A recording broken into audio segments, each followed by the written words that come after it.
What's that been like, that process, getting back out? So it's been long. It's been a lot of recovery, a lot of like resting. Like it was a bone injury, so really just a lot of resting, keeping my mental straight. That was the biggest thing for me, was to staying strong mentally and being ready to come and play when I get back. How much family support do you have when you are doing that patient thing, just waiting for them and having that support from them? A lot. Like my dad's been through the same thing multiple times. He had multiple ACL injuries when he was in the league too. So just going through that process, knowing that they've been through it too, my grandpa as well, and just kind of having that backbone support really made it easy for me. I had my head focused on coming back.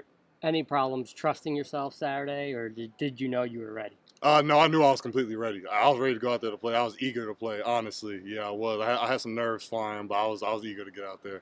How'd you feel like it went for you, just individually? I feel like I could have did a lot better. I feel like I definitely could have played a lot better. First game back stuff, was kind of timid towards some things, not triggering when I should.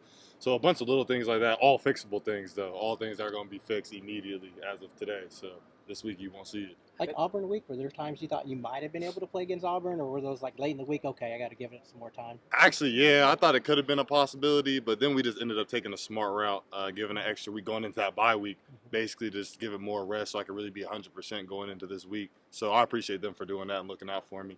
You talk about the correctable stuff, just as simple as knock the rust off, Yeah. back up to the speed of the game. Yeah, it was really just some, you're playing timid a little bit. You used your first game experience out there, and you happen to go against a really good team too, as well. So it was really just getting some of that stuff out of my system, getting some of them nerves out, which came out quick. But going week by week is going to get better and better. So I say going into this week, I'm completely ready to go. Describe the injury itself. When did you know what happened? How did you know what happened? It happened during a summer workout, like the end of July. We were just doing a team run, and I was finishing through, and my foot literally had popped. So I ended up getting a stress fracture in my foot. So it was just a long process of doing nothing, basically. A lot of healing, a lot of just doing nothing. So, spent time getting my upper body right, just kind of getting stronger, keeping my mental straight, getting a lot smarter, in the football room and the film room and things of that nature. So I feel like I spent my time well. Dasan, we've seen over the last 2-3 years, defenses across America seem to be playing a lot better, more low scoring, stuff like that. Mm-hmm. Have you noticed that, and what's causing that, do you think? Yeah, I have noticed it a little bit. I'd probably say it's the schemes developing. Like honestly, we do like a lot of stuff, like a lot of different stuff that's hard to keep up with, and it's hard to manage as an offense. So I really say that, especially from our end. We just do a lot. We bring a lot to what the offense is going to look at, presentation wise, the way we disguise stuff. I feel like that's just gotten better as the years got on, and I feel like the coaches are just getting smarter too.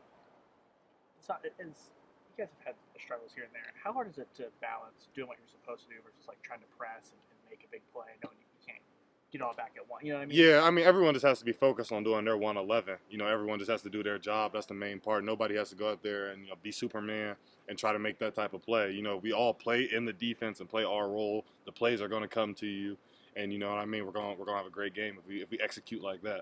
Is it hard to stay in that mindset where you're in like a hyper emotional environment like the Cotton Bowl? To be honest with you, my main focus was that when I was in the Cotton Bowl. I came into there, I'm like, today I'm not going to try to do, too much. I'm going to do my job. I'm going to make the plays that come to me. I'm going to be physical, more physical than the man in front of me. So I'm going to win my one-on-ones. That was my mindset, and I feel like that was our defense's mindset. But sometimes, things do slip away. Sometimes assignments do get messed up, but we just got to be more crisp heading into this week. What's been your impressions of Eli, especially the last few weeks as his role just keeps growing? Eli is super smart. Like, he understands the whole defense better than any freshman I've seen since I've been in college. Like, he really understands it.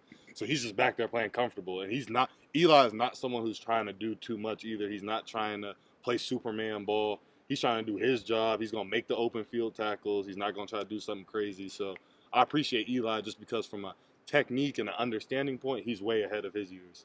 How hard is that for a freshman to, you talk about not playing Superman? In this defense, it could be hard. It could be hard to go out there and just be focused and have your eyes right on just your job. You know what I mean? I could explain for it. I was a sophomore last year struggling, and then when I first got here. So, it's impressive what he's doing, for real. It's impressive.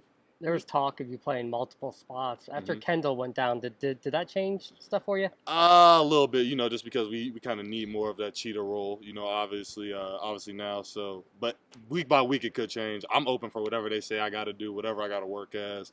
I'm just trying to go out there and help the guys as best as I can and make plays for the team. You can appreciate that, Eli and Peyton. What's it like seeing that brother relationship? I know you can see that perspective as well, seeing those two. Yeah, no, it's great. They're real close to each other. It makes me miss my brother when I see it. So definitely, they have a great bond, especially when they're on the field together. We even like seeing that, when Peyton's at safety on the same side as Eli. Like, that's the dream, you know what I mean? As two brothers, so I know that they both love it, and they can't wait to get back out there. What's it been like talking to your brother during the season, and that has evolved a little bit after last year? Yeah, and it's been good. He's been going through a little injury himself, but he just got cleared, so he's back ready to go now too. And it's been good though. He loves it up there, and that's the main part for me. Was I just wanted him to be happy where he was at. A place that's going to develop him too, on and off the field, into the man that he wants to become. So I feel like Louisville's doing a great job at developing Dad. What was that week like where brother was going against dad? Oh, yeah, it was crazy. They were hyping it up in our group chat, too, on who was going to win that game. Notre Dame got the best of them. But, shoot, they were excited. I know Day wished he was cleared that week to play in that game. But, no, it was a lot of excitement from the family. My mom didn't know which side to go for. All good. Yep, appreciate y'all.